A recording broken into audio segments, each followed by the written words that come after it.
Aloha, everyone. Thank you so much for joining us for this next episode on the Moana Nui podcast. We're so excited for our next guest. But before we introduce our next guest, for those who may or may not know us, let us introduce ourselves. I'm Dana. I am a event, cosplay, and con staff photographer. You may or may not have seen my photography with DragonCon, Anime Week in Atlanta, MomoCon, and even with DC Comics. I'm also a voice actor, event planner, and a whole lot more.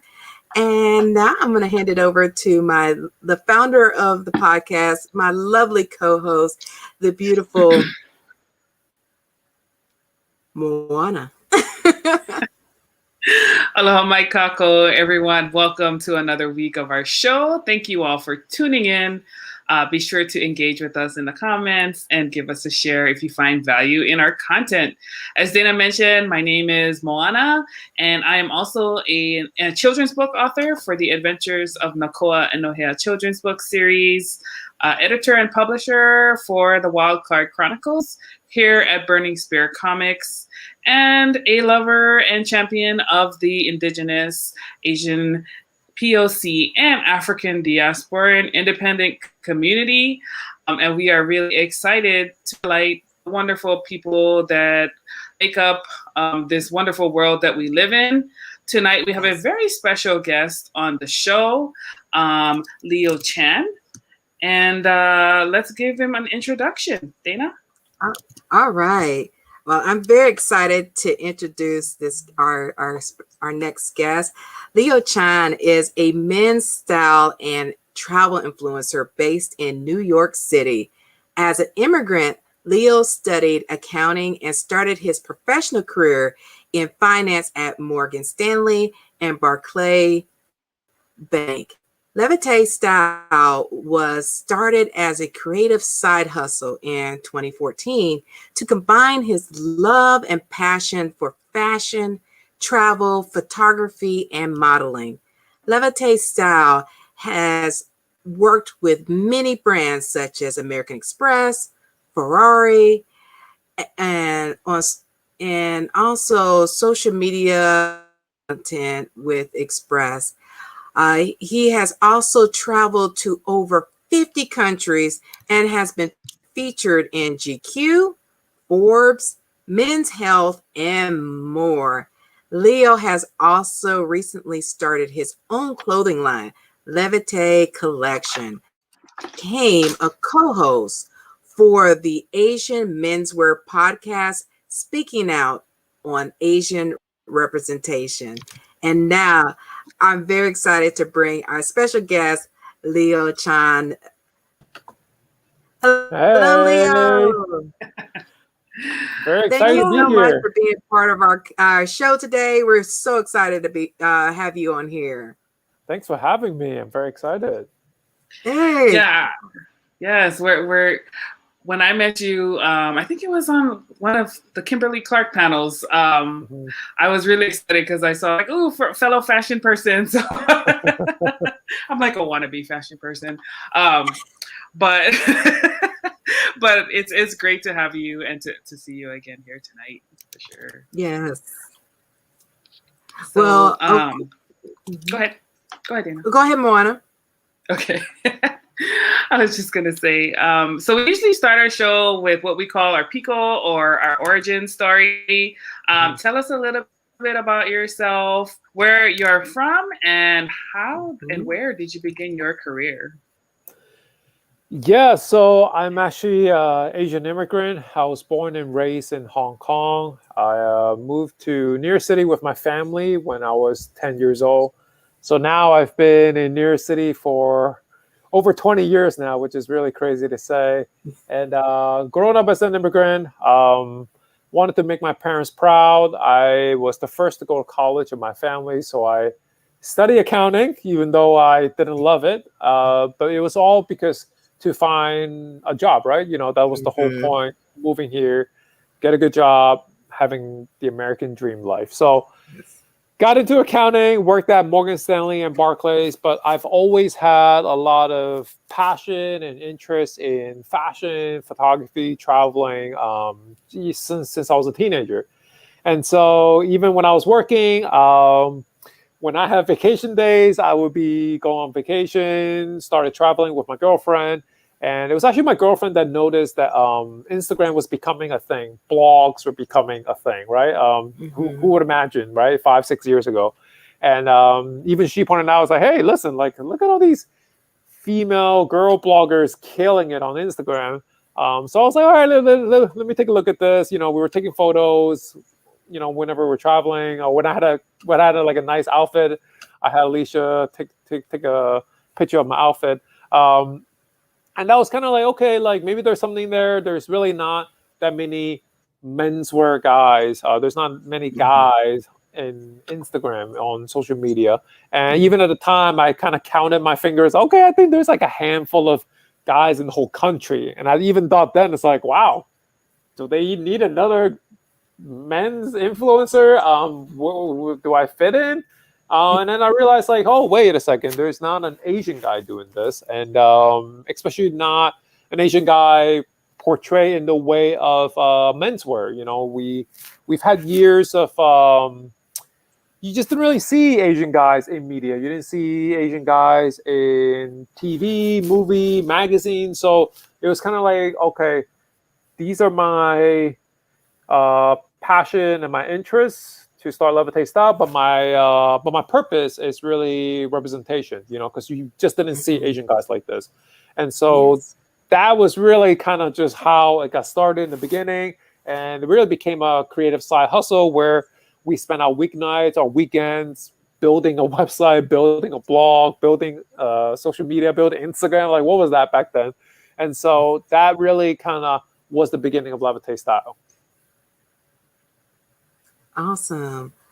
Now, of course, and as I read in your bio, that you have some career experience work in banking at Morgan Stanley and Barclays. Did you find yourself dealing with stereotypes and biases on the job, and how did you deal with them? I think working at the job, it did feel kind of weird at times because it's like there's like the 1 or 2 Asians within the same workforce. So it's like, it felt diverse in a way, but it's also like, what does it really mean if I'm going for a promotion? Like if I'm trying to climb the corporate ladder, is there only 1 seat for 1 Asian? Because we really don't even see Asians climbing the ladder that often. You know, I think there's a saying of like bamboo ceiling. And so even back then for me, it was kind of like, okay, like I'm happy with the job I have now, but what does it really look like in 5 years? Like, how do I really see myself at this company, or do I really want to stay there if there's such a strict like competition in that way? But yeah, I feel like that was really the most I ever felt. You know, it's just there. It just sometimes feels like I'm the one token Asian, or there's just a few, and that's about it. Yeah, I can totally relate to that. I was reading an article where they were talking about, you know, surveys between not just minority populations, but also kind of the differences between the challenges that Asian men face, and then also like Asian women face, and that kind of intersectionality of that. So we had a panel today talking to some Asian women who have kind of, you know, come up through the ranks and talked about some of their, you know, their challenges there. And I found that really well. Number one, there was more women in leadership than I expected. So that was great. So in your career, you know, at Morgan Stanley and within finance, how, like, is that something that you're still doing along with your side hustle?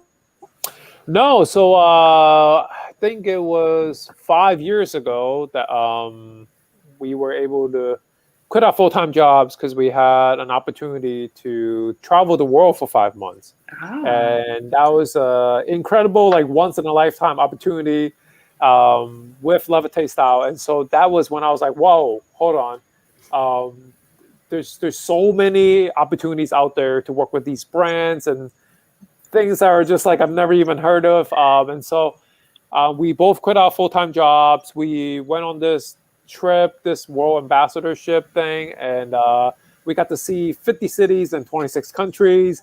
And I figured, hey, listen, this is a once in a lifetime. When I come back, I can always find another finance job. There's so many jobs out here in New York City. So, I had that backup plan. But when I came back, I was able to, trying to stay afloat and try to have that amazing opportunity and transition full time.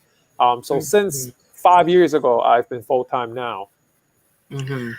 That's pretty awesome, because I'm glad you mentioned that, because I was going to ask, how do you transition from, full-time job and building a career to like, see you guys later. I'm going for like 5 months, right? I think the trip was really like I felt like that was really a sign from God for me to have that push, because I don't know if I would have quit right away so soon. That was really only a year and a half into Levitate style when the opportunity came up. And so I was starting to get small sponsorships, like once a month, like there was a few brands I was kind of sponsoring content. And so leading up to the trip, I wasn't ready to quit yet. But once that opportunity came up and I saw how opportunities are out there, you just have to go for it. That's when I made that big leap.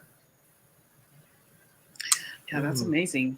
So you said you've been to 50 cities in 46 countries. What were things and why? What was that again? So you traveled to 50 cities in 46 countries. What were some of the top favorites and why? Oh man, I have like a top 10 list of sort, but I'll give you like top 5 really quick. And I think this is like, traveling is all up to your personal preference. But for me, over the years, I've learned that I really love cities. So obviously I'm born and raised in Hong Kong and I live in New York City. So I'm a very city guy. For me, some of my favorites are Rome, Italy, because that was the first like European place we traveled to together, and that really opened my eyes to travel now. Don't wait until you retire.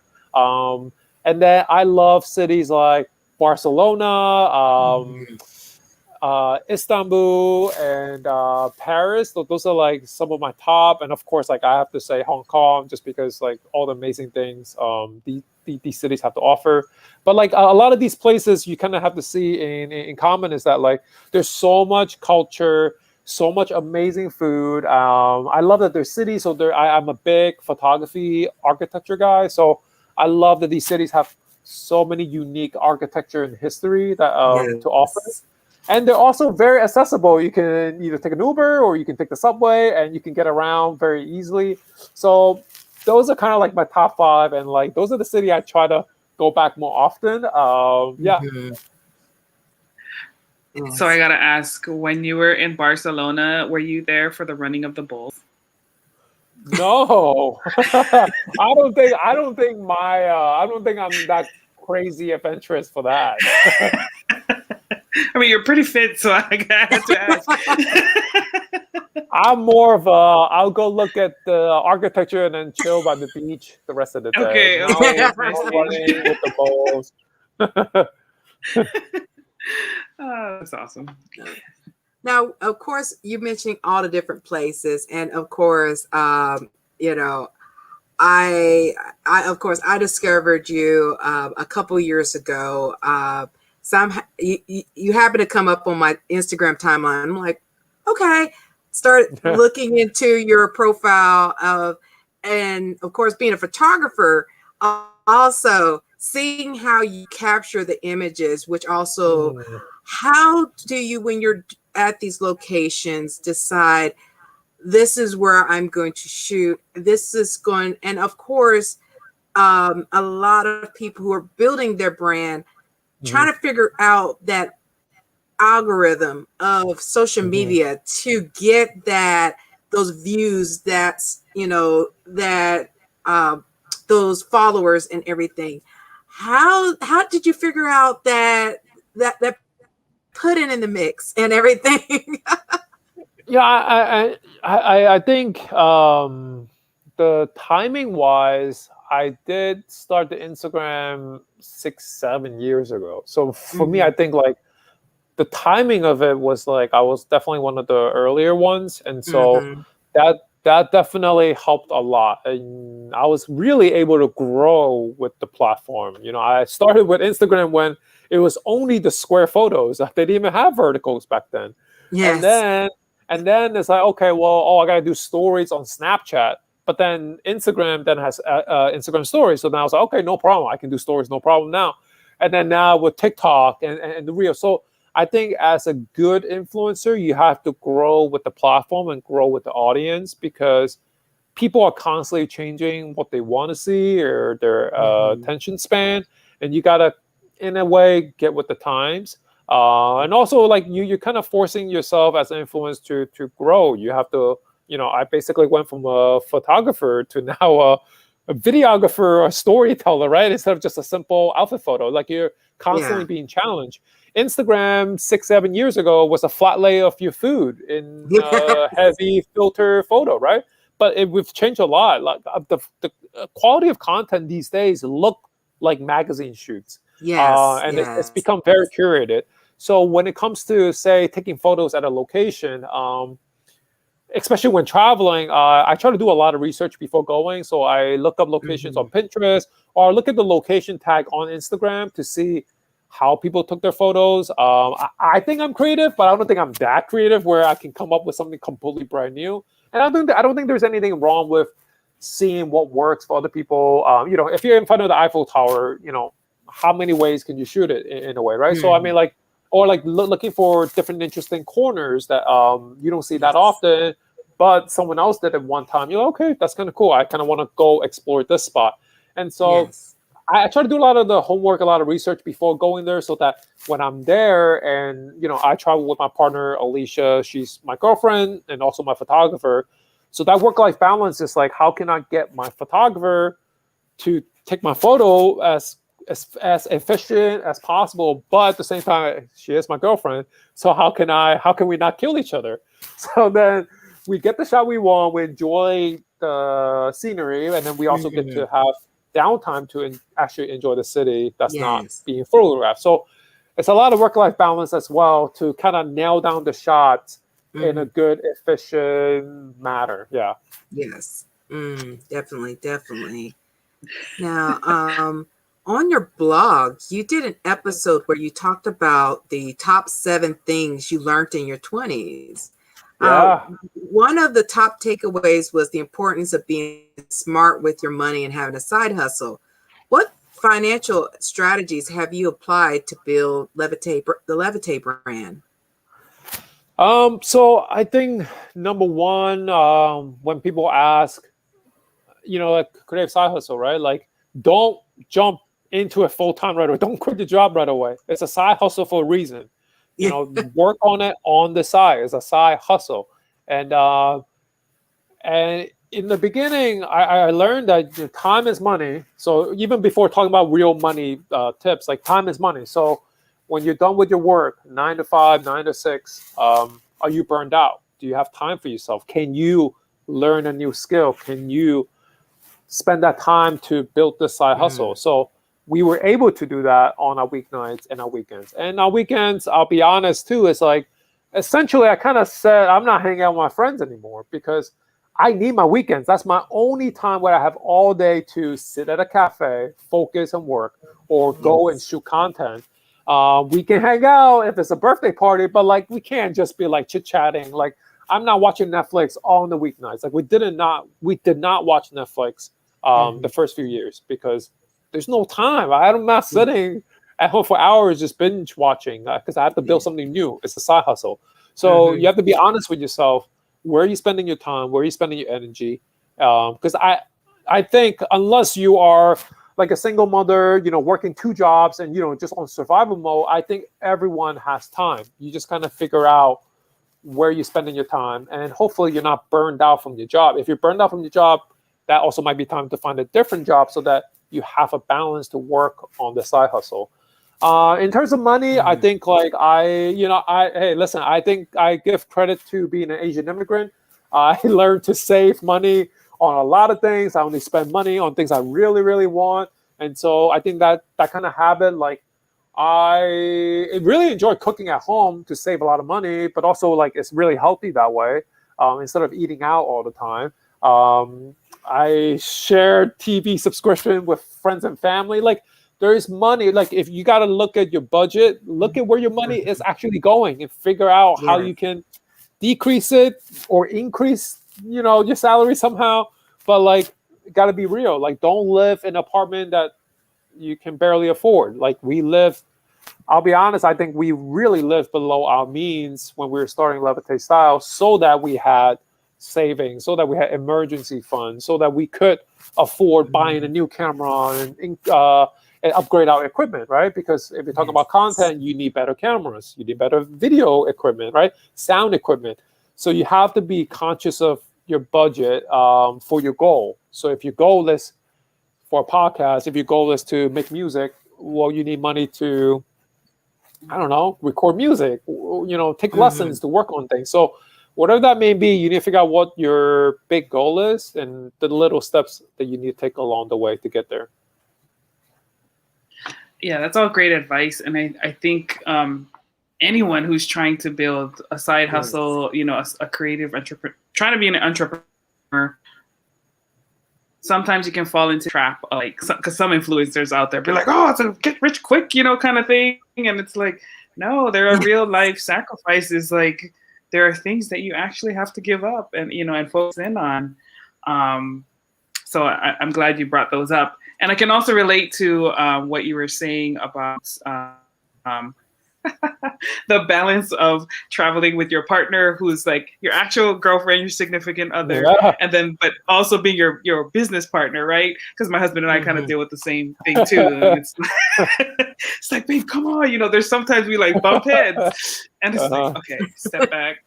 All right, cool, we'll do it your way this time. All right, let's go. But that's awesome that you guys get to see, had that opportunity to travel together and see so much of the world. Because I think that also gives you good perspective on, like, okay, especially when it comes to sacrifices, right? I am sacrificing so that I can have these great opportunities that like keep me inspired, to do these things. So that's awesome. We talked a little bit about, you as a fashion influencer, and you get to engage with a lot of different brands. For creatives who are looking to build partnerships with larger brands, what are some tips that you can offer to them, to attract media attention? Yeah, I think in the most basic way is like you if you like this brand, you got to show that you are a fan of the brand. So for me in the beginning, I loved wearing Express and I love wearing H&M. These are the brands, J. Crew, these are the brands that I love. So I was wearing them and I was tagging them all the time. I feel like that's kind of like the basic level to begin with. You can't reach out to a brand and say, hey, I love your brand, I want to wear your stuff. And then they're like, okay, I've never seen you wear our stuff before. So you have to be real with your audience, but also be real with the brand. And a lot of the brand partnerships, times have changed so much in the past 5 years. We started at a time where I could literally just DM the brand and we can start a conversation there. But nowadays there is agencies and there are platforms where creators, especially smaller ones, can sign up to start working with smaller brands and kind of build that like credibility and like build that resume. And there are the business side of it is that like some brands just don't have that much budget. Some brands have enormous budget, and some brands only work with influencers who are like 1 million followers. So it all varies. Just because one brand doesn't work with you doesn't necessarily mean they don't like you, or maybe like they didn't notice you. But it's like different brands have different targets and different audience. So some brands might only want to work with Gen Z, like TikTokers. Some brands really want to work with the more 30s, if they're more of a luxury brand. It all depends on what the brand wants to reach. And of course, there's so many factors. If you live in New York City and if you're on East Coast, it's a whole different kind of audience versus the West Coast or versus the middle of America, right? So location does play a factor, I think. And I think part of what made my path, my success was that I am in New York City. I can easily network and go to different events and support the brand in different ways and meet the people, like the actual people behind the brand. So having that kind of connection, it's one thing to like DM and email, but it's another thing to meet face to face, because then you can kind of show your personality, you can chat, you can talk about things outside of social media, you can talk about traveling, and you can have some sort of a connection. And it's also the same way where that brand person can get to know you, and they find value. Like they find that, I like that he's talking about representation. I like that he is this. I like that he is that. And he can represent the brand this way, versus just, I think he looked nice in the clothes. It's not, social media has grown so much that it's not just about the best looking guy or girl wearing the clothes. That's what models are for. We're not talking about models here. We're talking about influencers. So we're talking about people that have passion and purpose. So even speaking of that, like in my years of doing this now, like I've met people that really got burned out because when they started, they were just, I don't know, I'm just doing it just to do it. I'm going to be an influencer. And they get burned out because there's no purpose. What was the purpose? Yeah. I look good in photos. What is that? And for me, like in the beginning, it's like, I love fashion because it helped me build my confidence as an immigrant. And I love representation because that's the purpose. Like you didn't see Asian guys in these platforms before. So it really keeps me going. And so, it's things are always changing, but you should definitely try out all different avenues to reach out to brands to see if you can work together. That was great advice. I learned so much right there. Thank you. Models versus influencers and having that passion and purpose. I think that extends, even beyond Instagram or whatever. Like for people to pay attention to what you're doing, it has to be that purpose, because the purpose doesn't die, like beyond the superficial, like, I'm doing this for money, or I'm doing this because I look good, whatever. That's like narcissism to me. There's a slight nuance of a difference, but that's awesome. Great advice for our listeners. Let's see. Now, of course, as you mentioned earlier, the lack of representation within the fashion industry and within influencers within the AANHPI community. How did you, get these brands to take notice? As many people know, brands kind of, for the longest, be stuck in their ways of you had to look a certain way, you had to be a certain thing. So a lot of times people within the Asian and Native Hawaiian and Pacific Islander communities were not selected, or they end up being the token person that they use just to have that slight diversity, just to give that splash. How did you help change that narrative and let these brands take you seriously to change the look of fashion and of being an influencer for their brands? Yeah, I think it was really sticking it out the first year or two. I honestly thought in the very beginning, what I was saying was like I was one of the first Asian guys to do this. But in the beginning, I really, really thought it was like a weakness, because I looked at certain brands, I looked at their Instagram, I'm like, okay, listen, look at their page. All their models are white. I mean, are they really going to work with me? Like, am I wasting my time networking, meeting with this brand? I mean, the meeting went well, but like, what's the reality of it? Like, are they really gonna Yes. push it out there?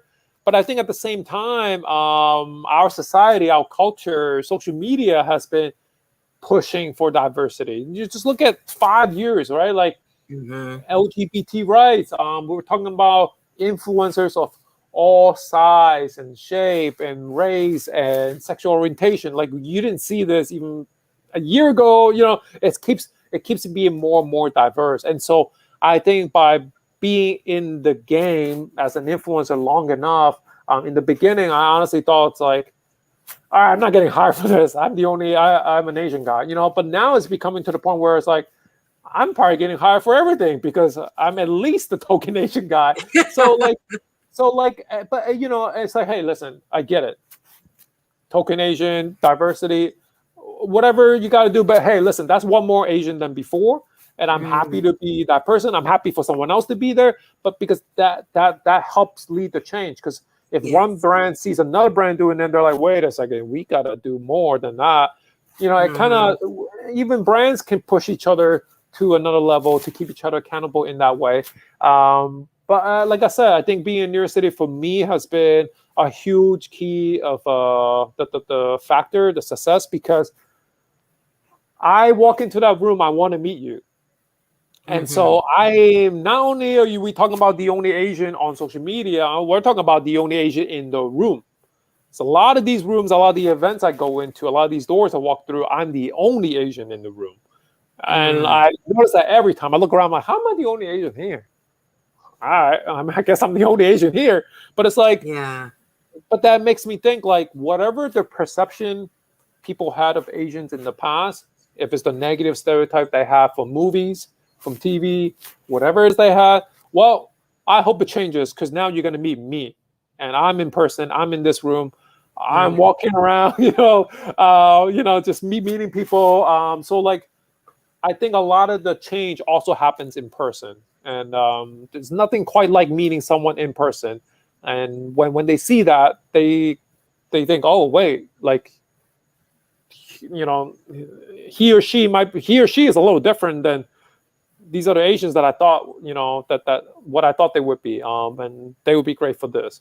And I think it's great when I'm considered for different jobs, different opportunities, not so, oh, he's the Asian guy. No, this guy's great in general for this position, for this role. And also, I also think there's even more to it. I think, you know, change happens from within.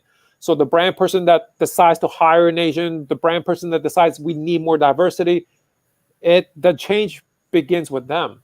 They have to make that change and fight for that change. And I've had PR, marketing people behind brands that they started to date interracially. So they were dating, say, Asian guys, and they noticed, like, wait a second, our marketing materials never have Asian guys in it. So how am I, like, you know, for them, like, they're dating an Asian guy and they're like, wait, it's not being represented in a proper way. And so the change really comes within. It's not just me putting myself out there, but also takes the brand and the brand person behind to make this happen, make all the collaborations and the features happen together. Yes. Yes, it's the two-way street thing. A little push and pull from both sides for sure. So, you know, when you're walking into these rooms and you're the only Asian person, I love how you take control of the situation. On one of your blogs, you also was talking about, like, the importance of making a good first impression. And that's one of the things that you love about fashion, because that you get to do that in that way.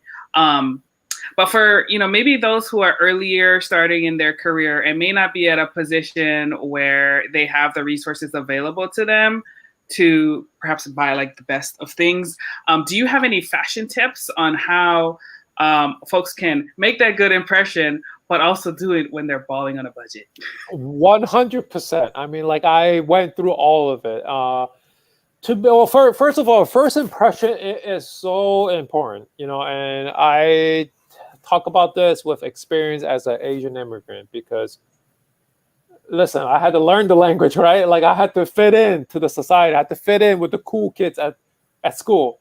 So how does that happen? You gotta talk the talk. You gotta walk the walk. You gotta, what are the cool kids wearing? What do they talk about? Oh, they play basketball, right? Like that's kind of how it started for me as a kid growing up in New York City. And so that first impression, how you present yourself, how you look is a very strong reflection of how you want someone to treat you. So of course, like for guys, a simple way is to wear a suit. But it's more than that. It's how you put together yourself, how you present yourself, handshake, greeting, all that. But for the actual pieces, the style, when I first was getting into fashion, I was a college kid, learning how to dress better for my internships. Go to the thrift stores. Like I still go to the thrift stores just to find cool pieces. You can find suits for $20 there. And then you can spend $20 getting it tailored to fit you perfectly. There you have a perfect fitted $40 suit.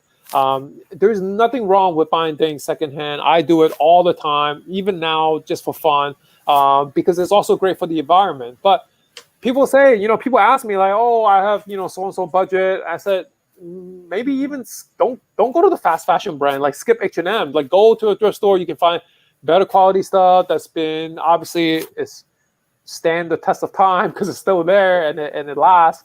You can get better material, better brand, and there's no shame in that. It's actually a lot of fun finding cool designer stuff for the cheap. You find really good bang for your buck. So I think like don't think of fashion and style as like a money thing. Money does not buy you style. Just because someone can drop $1,000 on Gucci doesn't mean it actually looks good. It might look like a teenager. So like definitely like learn how to dress better. Like you can make budget outfits out of thrift stores, out of Macy's, and make it look great.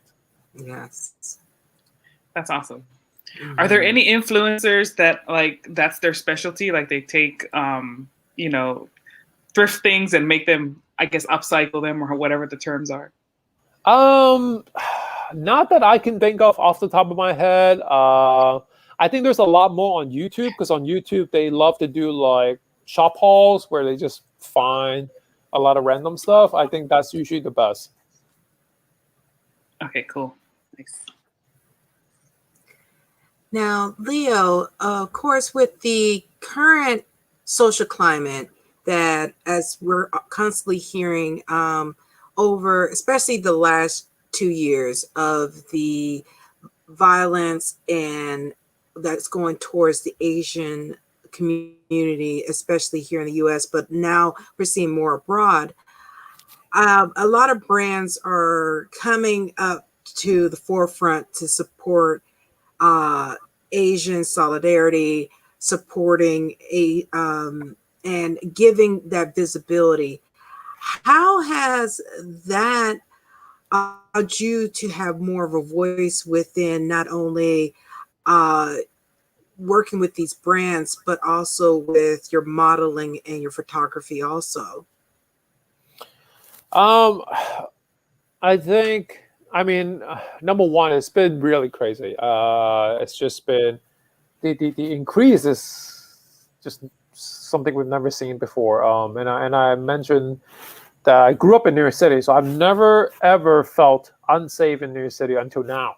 I haven't taken the subway in the past few months just because it's just like some of these attacks are so random and so crazy that it's not even like, hey, someone's starting a fight with you. That someone might just come up and shove you and just slash you, which is like it's next level that we've never seen like this before. And even recently, we were in California on a road trip, and I was with my family as well, and we wanted to make a day trip stop in San Francisco. Even then, I was very all the time aware of my surrounding, like watching the car, so that it's just, if you've seen some of the videos, there's been so many carjacking and car break-ins around San Francisco, even around touristy areas.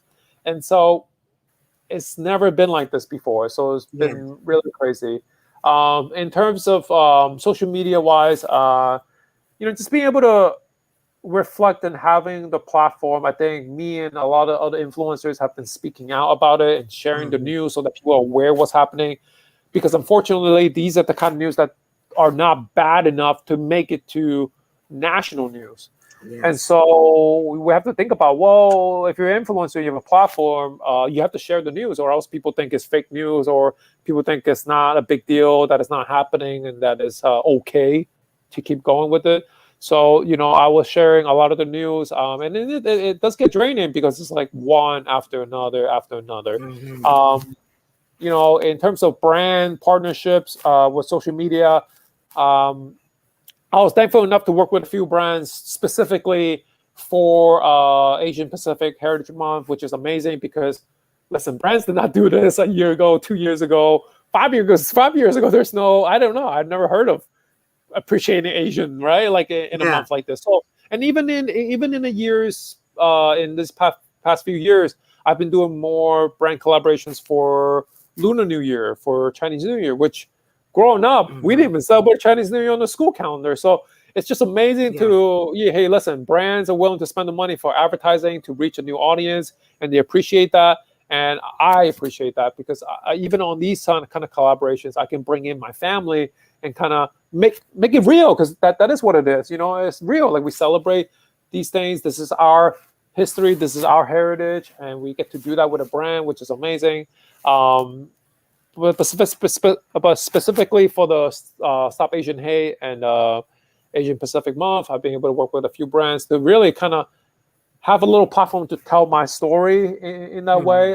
So that's been really great. But I don't think it's enough. I think a lot of brands are so quick to say stop Asian hate, but they're not showing Asian love, right? Yes. They can say stop Asian hate, but are you working with Asian creators? Are you showing them love? Are you Yes. giving them a paycheck? I don't really see that. So what's the real deal there, right? And I think that's the kind of reflection brands need to get real with other issues, right? Like with LGBT and Black Lives Matter, different things. Yeah. Like, you can talk the talk, but you gotta walk the walk. You gotta deal Yeah. with make it happen. Absolutely. Put your money where your mouth is. Yeah, exactly. Exactly. So, Yeah. of course, Leo, we mentioned earlier about you establishing your own brand with Levitate Collection, and which I'm excited about because a lot of us tend to see within fashion, it becomes very cookie cutter. That you see, or this brand is doing bringing back the same style that was just 5 years ago back again. How are you not only changing the look of fashion through your men's line, but also bringing a new look and feel to not only Asian men, but men overall? Yeah, Levitate Collection was something that I've always wanted to do. I think even from the beginning when we came up with the name Levitate Style, 6-7 years ago, that was like, this is a good like personal branding. Like, this name could become something bigger. So that's what we've always kept the Levitate Style. We never changed it to like my personal name. So Levitate Collection was something I've always wanted to do. And then during the pandemic, we're like, hey, we're sitting at home, like, what are we doing with our free time? Can we like get something going? And so like, that was something already in place before the pandemic. But then during the pandemic, I'm like, all right, listen, I don't want this to stop it, because who knows how long this is going to be. And then next thing you know, it's another year. And next thing you know, it's another thing. So I think Levitate Collection, even as a principle, is kind of like breaking out of your normal and going for something new, something that you want. And so in terms of the pieces, time and time again, I'm trying to curate this collection of eco-friendly, sustainable goods that are elevated basics. Because I think like, I'm not gonna sit here and pretend like I'm a master suit maker, but I think like when it comes to like denim jackets and hoodies and jackets, like these are the things that everybody can wear, and they can dress it up or down. So I wanted something that is accessible and relatable to most guys and girls out there, so that they can wear it whether they're traveling or whether they want to dress it up for date night. Like, something that they can wear, and it's not super like crazy logo heavy, just nice and simple with my branding, so that it has that like designer feel to it where it's not overdoing it. Yes. I love it. When is it coming out? Yes. Yeah, we got some stuff on the website already. We're doing some other summer pre-order drops. Yeah, but it's been going well. It's a new challenge. It's another like, it's a whole other new challenge. It's just kind of got to work your creative brain a little differently. Shooting your own content, right? Like you're kind of, it's a brand versus just like a Instagram account, right? So it's a little different. So it's been a lot of fun. That's awesome. I'm looking forward to checking that out because I do love fashion that is simple but can be, you can dress it up or dress it down. That's perfect, especially when you're traveling and you don't want to be carrying a whole lot of stuff. Like, yes, versatility is very important for sure. Oh yeah.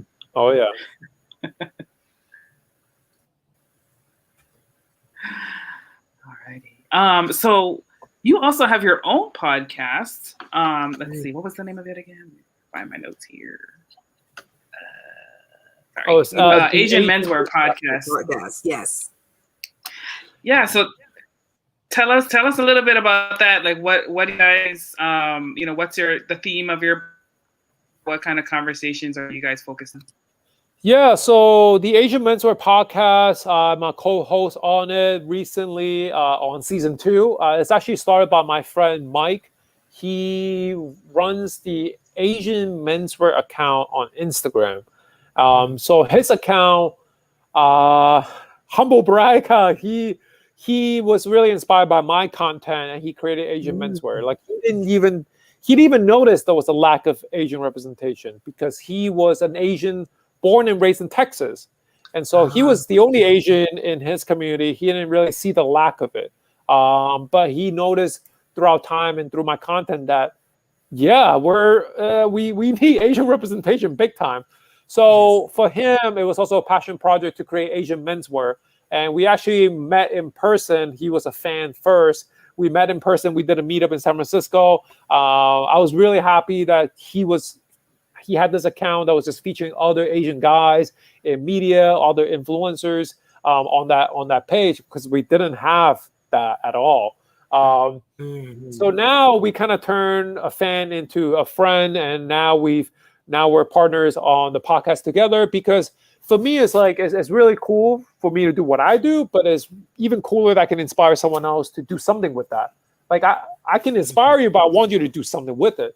You can be inspired, but you still sit on the couch and do nothing about it. But what does that do? But he was inspired to further that message, to talk more about representation, to talk more about Asian news that are not featured elsewhere.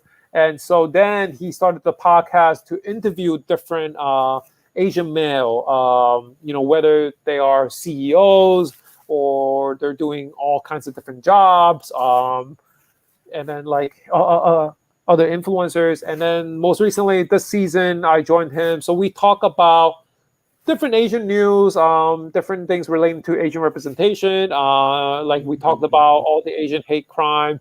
Recently, we talked about the Asian rallies.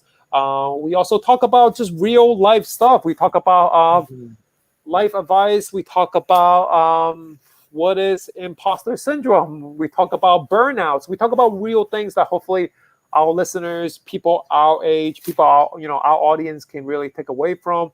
Not necessarily only relating to Asian topics, but just things that guys are just struggling with in general. And I think it's also a great way to for us to get vulnerable and have that voice to talk about these real things. Because listen, Instagram looks cool, the photos look cool, right? But we gotta have our voice. We gotta talk about these things. Asians don't talk about feelings, so we need to have a platform, a podcast to talk about these sensitive issues that are like touchy subject. But we gotta talk about it, because the more you talk about it, the more you understand each other, the more you feel, oh, I'm not the only one.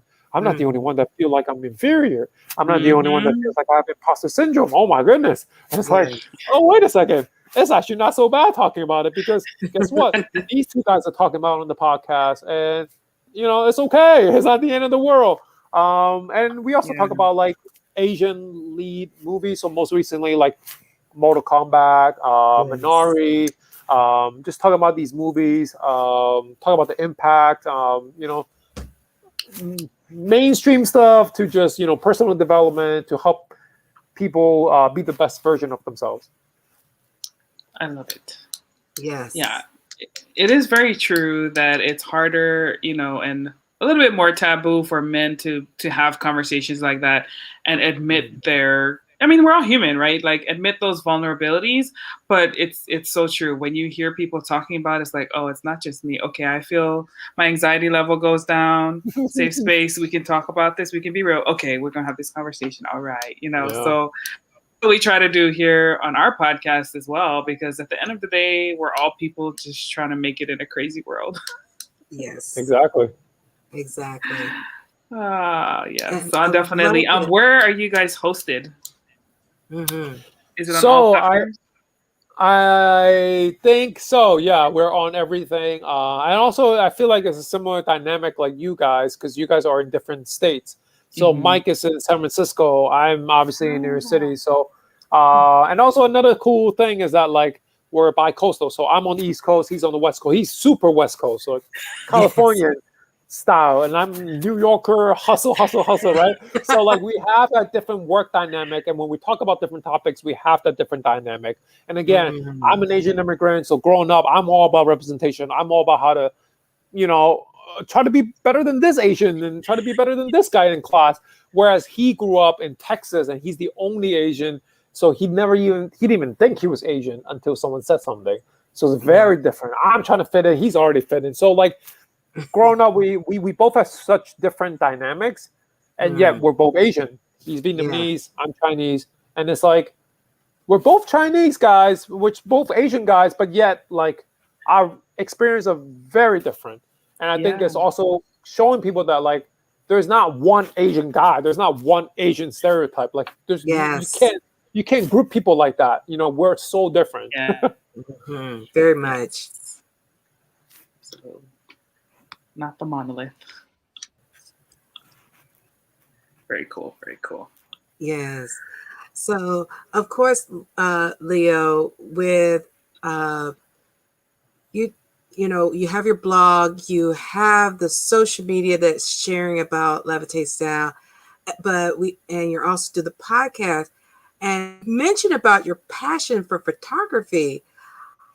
Are we going to see more stuff that is the style of Leo through photography? Because your girlfriend and your business partners, you're a photographer for the brand. What about you on seeing more of your photography? So actually, like my photography is kind of sprinkled in. It's a collaborative effort. So a lot of the more like scenery, architecture, the more like travel shots. I'll take some of those, and then also of course like the photos of Alicia.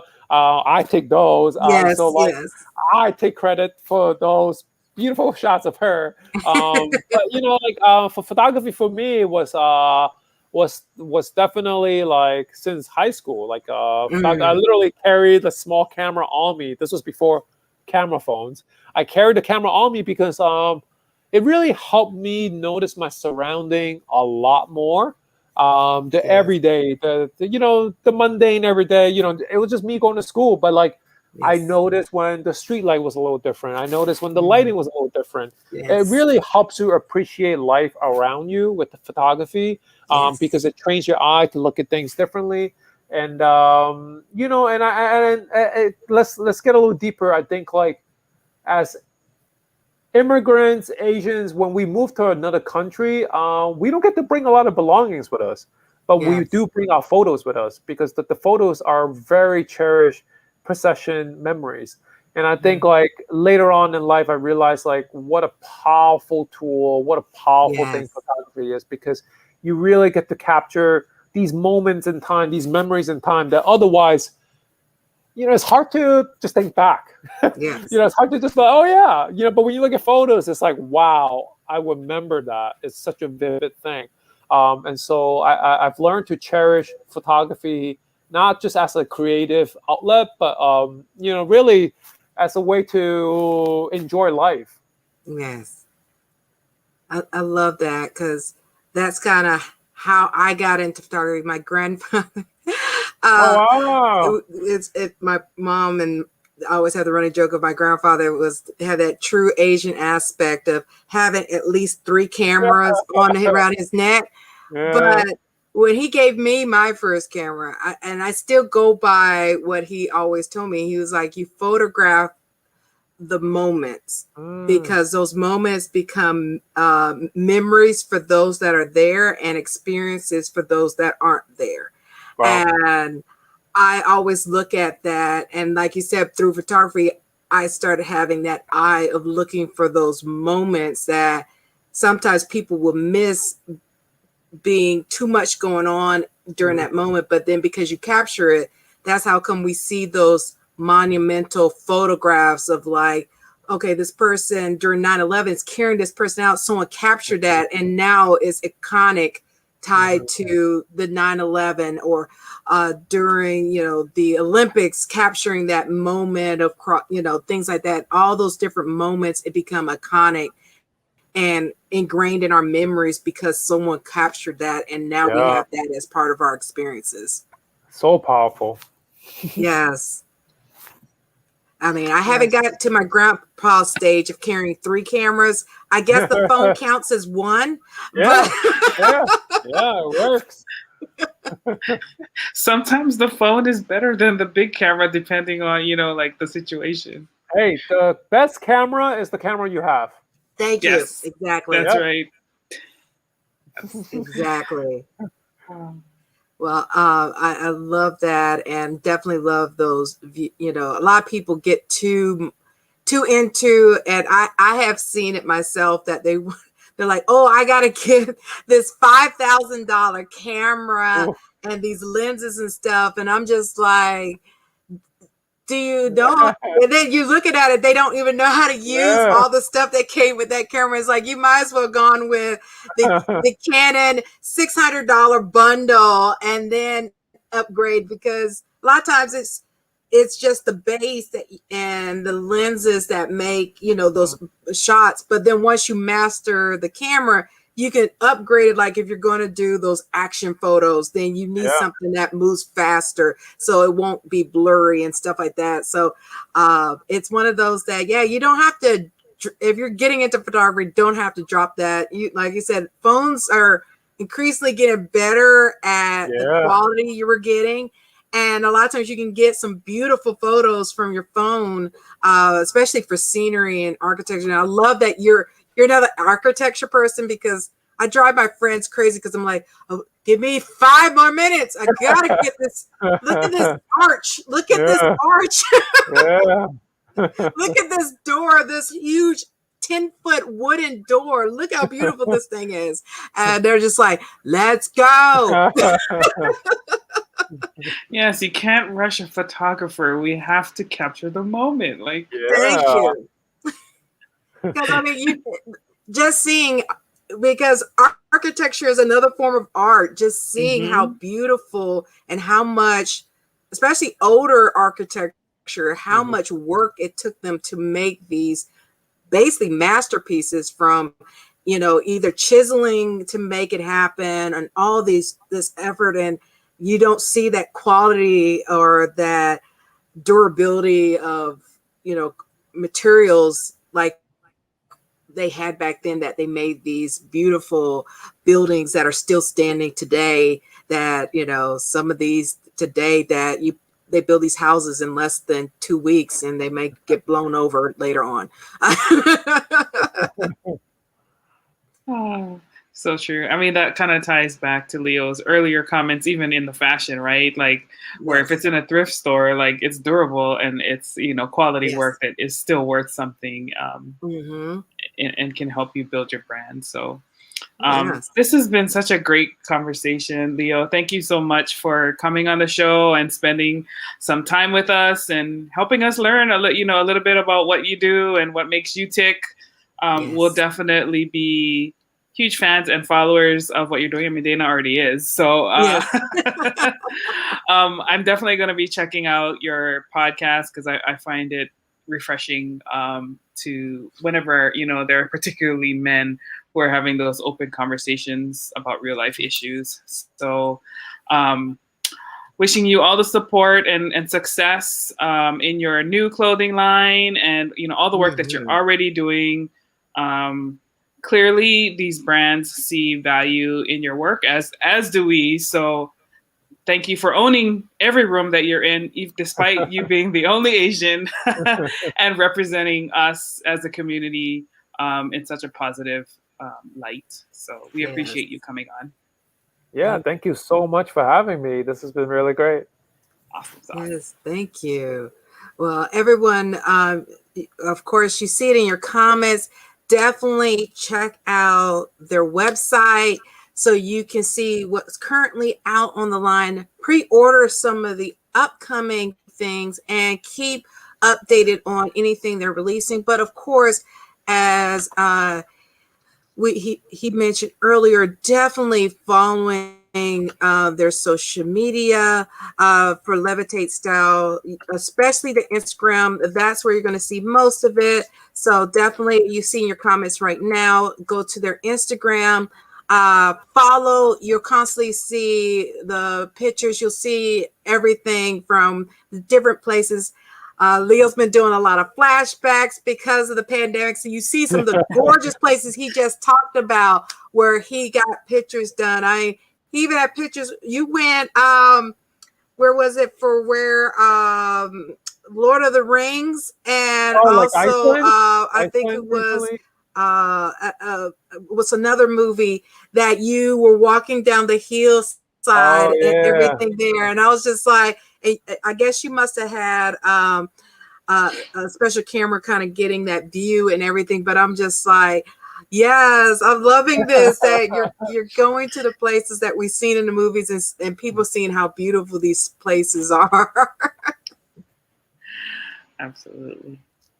So definitely, everybody, definitely give them a follow, keep abreast, and especially if you're, whether you are just looking for, especially supporting a small business, supporting an Asian brand to kind of get that flourishing. So we can get this brand on the same level of like Tommy Hilfiger and all that. Let's get this brand up there and give it that support, because it takes our support to make these things happen. So thank you again, Leo, for joining us and being a part of today's episode, and definitely giving everybody a lot of good nuggets to help them not only reflect on themselves, but help them grow within their brands, because a lot of our audience are fellow creatives, whether they're in the comic book industry, music industry, and things like that. So a lot of these nuggets can be applied no matter what